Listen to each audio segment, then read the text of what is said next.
Hi అండి, నమస్తే. నేను మీ భార్గవి. వెల్కమ్ బ్యాక్ టు అమ్మ చేతి వంట.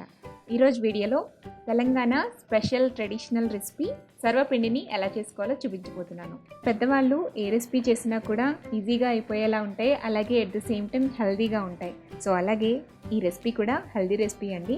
ఈవినింగ్ టైంలో స్నాక్స్లో సర్వ్ చేసుకోవచ్చు, అలాగే కొంతమంది బ్రేక్ఫాస్ట్లో కూడా తీసుకుంటారు.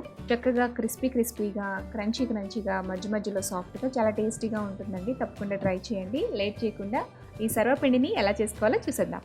ఫస్ట్ ఒక మిక్సింగ్ బౌల్ తీసుకుని అందులోకి 2 కప్పుల దాకా బియ్యం పిండిని వేసుకోండి. ఈ బియ్యం పిండి మీరు మిల్లు పట్టించుకున్న బియ్యం పిండి అయినా పర్వాలేదు, లేదంటే బయట సూపర్ మార్కెట్స్ నుంచి తెచ్చుకున్న బియ్యం పిండి అయినా పర్వాలేదు. ఏదైనా 2 కప్స్ దాకా తీసుకోండి. అందులోకి రుచికి సరిపడా ఉప్పుని వేయండి. ఇప్పుడు ఒక మిక్సీ జార్ తీసుకుని అందులోకి 6 లేదా 8 పచ్చిమిర్చిని కారానికి తగ్గట్టుగా యాడ్ చేసుకోండి.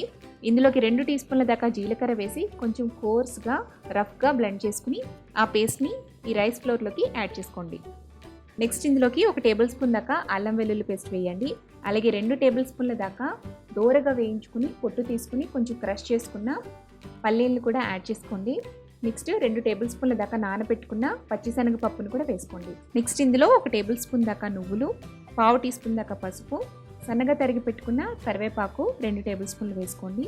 అలాగే సన్నగా చాప్ చేసి పెట్టుకున్న ఉల్లిపాయ ముక్కలు కూడా ఒక 2 టేబుల్ స్పూన్ల దాకా యాడ్ చేసుకోండి.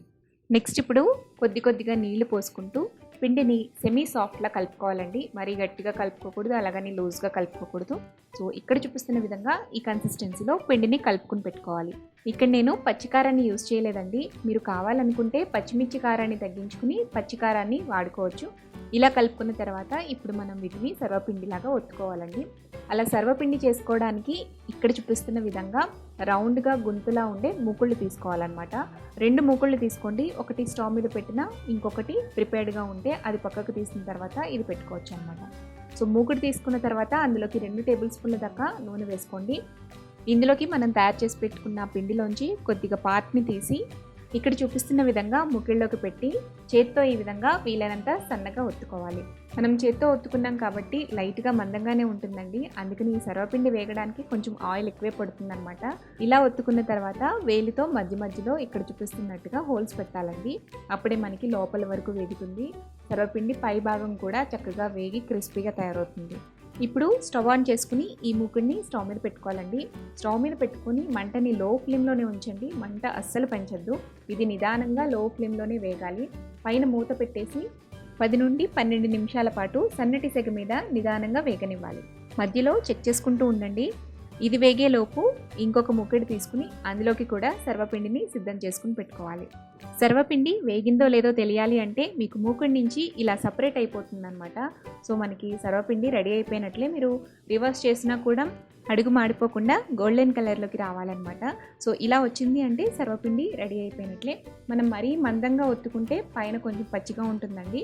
అప్పుడు మనం ఏం చేయాలి అంటే ఇలా రివర్స్లో తీసుకుని పొయ్యి మీద లైట్గా కాల్చుకోవాలన్నమాట. లైట్గా రోస్ట్ చేసేసుకుని పక్కకు తీసుకోవచ్చు. బట్ మీరు సరైన మందంలో కనుక ఒత్తుకుని సర్వపిండి చేసుకున్నట్లయితే రివర్స్ చేసి కాల్చాల్సిన అవసరం లేదండి. పైన కూడా ఈవెన్గా వేగిపోతుంది. ఈ గిన్నెని పక్కకు తీసేసుకుని మనం ముందుగా అరేంజ్ చేసి పెట్టుకున్న ఇంకొక మూకిడిని స్టవ్ మీద పెట్టి ఇదే విధంగా కాల్చుకోండి. ఈ సర్వపిండి వేగేలోపు కొద్దిగా చల్లారనిచ్చి ఆ మూకిడిలో సర్వపిండిని అరేంజ్ చేసేసుకుని మళ్ళీ తిరిగి కాల్చుకోవచ్చు. సో నేను తీసుకున్న పిండితో అయితే నాకు కరెక్ట్గా 4 సర్వపిండి తయారు చేసుకున్నానండి. ఇవి మనకి ఈజీగా 3-4 రోజుల పాటు నిలవ కూడా ఉంటాయండి. బట్ అన్ని రోజుల పాటు ఉంచరండి, వెంటనే ఖాళీ చేసేస్తారు.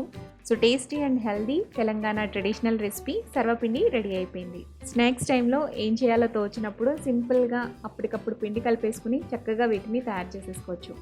మరి ఈ సర్వపిండి రెసిపీని మీరు ఇంట్లో ట్రై చేయండి. ట్రై చేశాక మీకు ఎలా కుదిరిందో నాతో షేర్ చేసుకోండి. మీకు ఈ వీడియో కనుక నచ్చినట్లయితే లైక్ చేయండి, మీ ఫ్రెండ్స్కి రిలేటివ్స్కి ఫార్వర్డ్ చేయండి. మరిన్ని టేస్టీ సింపుల్ క్విక్ రెసిపీస్ కోసం అమ్మ చేతి వంట ఛానల్ని సబ్స్క్రైబ్ చేసుకోండి.